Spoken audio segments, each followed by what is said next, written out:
नमस्कार दोस्तों, MDU official YouTube channel पर आप सभी का स्वागत है। तो दोस्तों, आज की इस वीडियो में हम बात करने वाले हैं आपके एमडीयू डिस्टेंस से बीए के पहले सेमेस्टर के सिलेबस के बारे में। तो दोस्तों, जैसा कि आपको पता है, एनईपी का नया सिलेबस एमडीयू ने डिस्टेंस में भी अप्लाई कर दिया है। तो अब आपका जो सिलेबस है वो चेंज हो चुका है, सब्जेक्ट्स भी बढ़ चुके हैं और सिलेबस भी पूरा अलग हो गया है। तो दोस्तों, जैसा कि पिछली वीडियो में हमने बीए के डीएससी मेजर के सब्जेक्ट्स के बारे में बात की थी, और इस वीडियो में बात करने वाले हैं हम डीएससी माइनर के सब्जेक्ट के बारे में। तो चलिए दोस्तों, बगैर किसी देरी के इस वीडियो की शुरुआत करते हैं और आपके सब्जेक्ट के रिगार्डिंग डाउट्स को दूर करेंगे। लेकिन दोस्तों, वीडियो शुरू करने से पहले अगर आपने अभी तक हमारे चैनल को सब्सक्राइब नहीं किया है तो चैनल को सब्सक्राइब करके बेल नोटिफिकेशन ऑल पर सेट कर ले, ताकि आगे चलकर जो भी अपडेट हमारे चैनल पर आती है उसका नोटिफिकेशन आपको तुरंत मिल जाए। तो चलिए दोस्तों, लेट्स स्टार्ट। तो देखिए दोस्तों, ये आपका सेकंड पार्ट है, यानी कि माइनर कोर्सेज।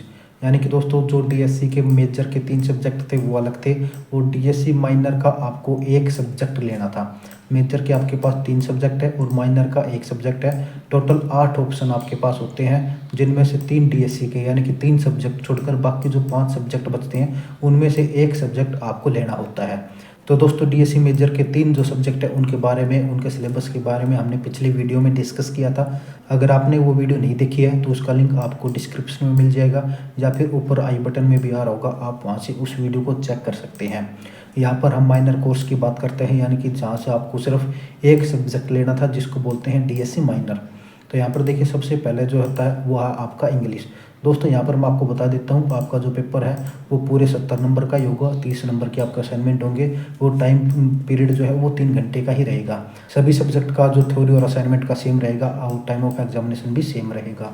यहाँ पर अगर बात करते हैं आपके इंग्लिश के सिलेबस की, तो दोस्तों पहले यूनिट में आपकी प्रोज सेक्शन है, यानी कि आपका जो एपीजे अब्दुल कलाम है, आर के नारायण है, इन सब की राइटिंग्स है। इसके बाद जो यूनिट 2 है, इसमें भी आपकी पोइट्री है, जो कि विलियम शेक्सपियर की है, माया एंग्लू की है, एमिली डिक्सन की है। तो इस तरह से ये सभी आपकी पोइट्री यहाँ पर दी गई है। इसके बाद नीचे चलकर यूनिट 3 में आपकी ग्रामर है। ग्रामर में बात करते हैं तो आपका article, preposition, type of sentences, इन सब के बारे में। यूनिट 4 में आपका फ्रेजल वर्ब है, कॉनकॉर्ड है, डिटर्मिनेंट्स है और कन्फ्यूज्ड वर्ड है।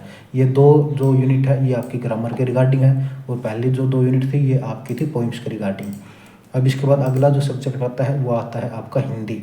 हिंदी की बुक की बात करते हैं तो उसका नाम है हिंदी भाषा और साहित्य का इतिहास।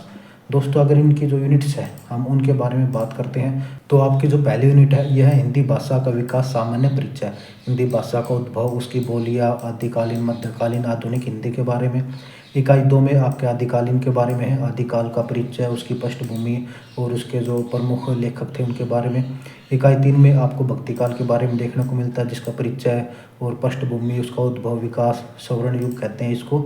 इसके बाद जो आखिरी यूनिट है ये है आपकी भक्तिकाल की, जिसमें संत काव्य धारा, सूफी काव्य धारा, राम भक्ति काव्य धारा, ये सब ऐड की गई हैं। इसके बाद अगले सब्जेक्ट पर आते हैं तो ये है आपका मैथमेटिक्स। मैथमेटिक्स में यहाँ पर बेसिक मैथमेटिक्स है, जिसमें 30 नंबर का पेपर होगा, 70 नंबर का पेपर होगा, और 30 नंबर की आपके जो असाइनमेंट्स हैं वो रहेंगे। अगर आपके सिलेबस की बात करते हैं तो यहाँ पर आपका टोटल 4 यूनिट में डिवाइड किया हुआ है। पहला है आपका कैलकुलस, दूसरा है आपका इंटीग्रेशन, तीसरा है मैट्रिक्स और चौथा है डिटर्मिनेंट्स। ये 4 जो है आपके सब्जेक्ट में अलग अलग सेक्शन में बांटे हुए हैं। इन सब के बारे में आपको जो प्रॉब्लम्स है वो सोल्व करनी होंगी। इसके बाद आता है आपका संस्कृत। तो दोस्तों, संस्कृत में जो है आपका सेम 3 घंटे का पेपर रहेगा। संस्कृत एक जो है यहाँ पर किताबों का नाम है। और अगर यूनिट्स की बात करते हैं तो टोटल 4 यूनिट यहाँ पर दी गई है। पहली यूनिट आपकी, पहली और जो दूसरी यूनिट है ये है आपकी संस्कृत चयनिका, जिसमें गद्य भाग 1 से 10 और पद भाग 1 से 6 तक है। तीसरी यूनिट में आपका शब्द रूपाणी, धातु रूपाणी, और चौथी यूनिट में आपकी जो है संधि है और अनुवाद है। इस तरह से आपका जो संस्कृत का सिलेबस पूरा हो जाता है। इसके बाद अगली जो बुक आती है वो आती है आपकी इकोनॉमिक्स, जो कि बेसिक ऑफ इकोनॉमिक्स है। इसमें अगर यूनिट्स की बात करते हैं तो पहली यूनिट में आपकी इकोनॉमी के बारे में है। दूसरी जो यूनिट है ये आपकी कंज्यूमर इक्विलिब्रियम के बारे में है। इसके बाद तीसरी जो यूनिट है डिमांड, मार्केट डिमांड के बारे में, और चौथी जो यूनिट है ये आपकी कॉस्ट रेवेन्यू के बारे में, जिसमें टोटल कॉस्ट है, टोटल फिक्स कॉस्ट है, इन सब के बारे में यहाँ पर डिस्कस किया गया है। इसके बाद अगली जो है वो आती है आपकी पब्लिक एड की, इंट्रोडक्शन टू पब्लिक एडमिनिस्ट्रेशन। यहाँ पर टोटल जो 4 यूनिट है, पहली जो यूनिट है इसमें पब्लिक एडमिनिस्ट्रेशन के बारे में ही बताया गया है, जिसमें उसके मीनिंग, नेचर, स्कोप, इन सब के बारे में। दूसरी है आपकी पब्लिक एडमिनिस्ट्रेशन और इसके relation political science, economics, history से। और तीसरी यूनिट आपके ऑर्गेनाइजेशन की है, जिसमें आपके मीनिंग, बेसिस, टाइप, सिटी के बारे में जिक्र किया गया है। और चौथी यूनिट है आपके चीफ एग्जीक्यूटिव के बारे में, जिसमें उसके फंक्शन, रोल, स्टाफ, इन सब के बारे में बताया गया है। इसके बाद अगला आता है आपका पॉलिटिकल साइंस, जिसका नाम है सोशल मूवमेंट्स इन इंडिया। तो यहाँ पर अगर आपके यूनिट्स की बात करते हैं तो पहले unit social movements and new social movements. इसके बाद दूसरी यूनिट में आपको पढ़ने को मिलेंगी मार्क्सवादी theory, Gandhian theory, mobilisation theory, इन सब के बारे में। तीसरी जो यूनिट है यह है आपकी globalization and social movements in India, environmental movements and tribal movements. और चौथी यूनिट जो है ये आपकी वुमेन मूवमेंट्स और सिविल राइट मूवमेंट्स के बारे में है। इसके बाद अगला आपका हिस्ट्री का आता है। हिस्ट्री में अगर बुक की बात करते हैं तो science and technology in India earliest time to 1750 C, यानी कि प्राचीन काल में हमारे देश में जो साइंस और टेक्नोलॉजी थी उसके बारे में यहाँ पर डिस्कस किया गया है। तो देखिए दोस्तों, यह पहला जो आपका यूनिट है इसमें आपकी साइंस और टेक्नोलॉजी के बारे में बताया गया, उसके मीनिंग और स्कोप के बारे में। हिस्ट्री में यानी कि हमारे इतिहास में भारत में साइंस और टेक्नोलॉजी के क्या क्या सोर्स मिले हैं, इन सब के बारे में। दूसरी यूनिट में आपके वैदिक और लेटर वैदिक काल के दौरान जो साइंस और टेक्नोलॉजी थी उसके बारे में बताया गया। साथ ही आपके चाइना और सेंट्रल वेस्ट एशिया के बारे में भी और इंडिया के बारे में जो कॉन्टेक्ट थे उनके बारे में डिस्कस किया गया है। यूनिट 3 में आपको जो है आर्यभट्ट है, ब्राह्मणी है, भास्कर है, इन सब के बारे में जो इनके जो थ्योरी थी उन सब के बारे में बताया गया है। और चौथी यूनिट में दोस्तों अरब जो देश थे उनमें जो आपकी जो साइंस और टेक्नोलॉजी थी वो किस तरह से काम करती थी, उन्होंने क्या क्या खोज कर ली थी, पार्सियन व्हील के बारे में और गन पाउडर के बारे में, यूनानी और आयुर्वेद, अल्केमिस्ट्री, इन सब के बारे में यहाँ पर डिस्कस किया गया है। तो दोस्तों ये जो पूरा सिलेबस है ये आपका माइनर कोर्स का है, यानी कि माइनर कोर्स में सिर्फ एक सब्जेक्ट ही आपको लेना था। 3 आपने डीएससी मेजर से ले लिए थे और एक आपको डीएससी माइनर से अपना सब्जेक्ट सेलेक्ट करना था।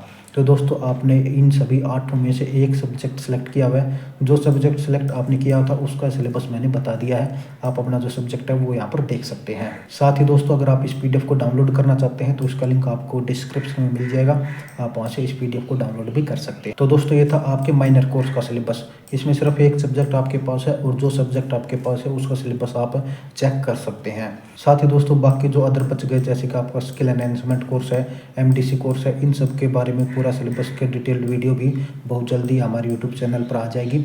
और दोस्तों यूट्यूब चैनल को सब्सक्राइब कर लें ताकि जैसे उनकी वीडियो आती है उसका नोटिफिकेशन आपको तुरंत मिल जाए। साथ ही ई बुक्स के बारे में मैं बात करूँ तो यहाँ पर आपको ऊपर लिंक मिलेगा centre for distance and online education, आप यहाँ पर जाकर अपना जो कोर्स है वो सेलेक्ट करेंगे और उस कोर्स के बाद अपनी जो ई बुक्स है वो डाउनलोड कर सकते हैं। साथ ही एमडीयू में जाकर भी आप अपने बुक्स ला सकते हैं, एमडीयू के डिस्टेंस डिपार्टमेंट में जाकर रूम नंबर 114 में जाकर आप अपनी बुक्स लेकर आ सकते हैं। साथ ही दोस्तों बुक्स के लिए आपको कोई भी फीस पे नहीं करनी है। तो दोस्तों ये थी आज की वीडियो। इस वीडियो में हमने बात की है आपके माइनर कोर्स के सिलेबस के बारे में, उनके असाइनमेंट्स के बारे में, टोटल मार्क्स के बारे में, सभी इंपॉर्टेंट टॉपिक्स के बारे में और ई बुक्स के बारे में। आई होप कि आपके सभी जो डाउट्स हैं वो दूर हो गए हैं। लेकिन दोस्तों अगर अभी भी आपको कोई डाउट है तो आप हमें कमेंट बॉक्स में लिख सकते हैं या फिर दोस्तों सोशल मीडिया पर जैसे कि व्हाट्सएप पर, इंस्टाग्राम पर, टेलीग्राम पर डीएम कर सकते हैं। इन सब के लिंक्स आपको डिस्क्रिप्शन में दिए गए हैं। साथ ही दोस्तों अगर वीडियो इन्फॉर्मेटिव लगी है, हेल्पफुल लगी है, आपके डाउट्स दूर हुए हैं तो वीडियो को लाइक कीजिए, अपने सभी फ्रेंड्स के साथ शेयर कीजिए और चैनल को जरूर सब्सक्राइब करके बेल नोटिफिकेशन ऑल पर सेट कर लें। तो दोस्तों इस वीडियो में इतना ही, जल्दी मिलते हैं नई वीडियो में नई अपडेट के साथ। तब तक के लिए जय हरियाणा, जय हरियाणवी।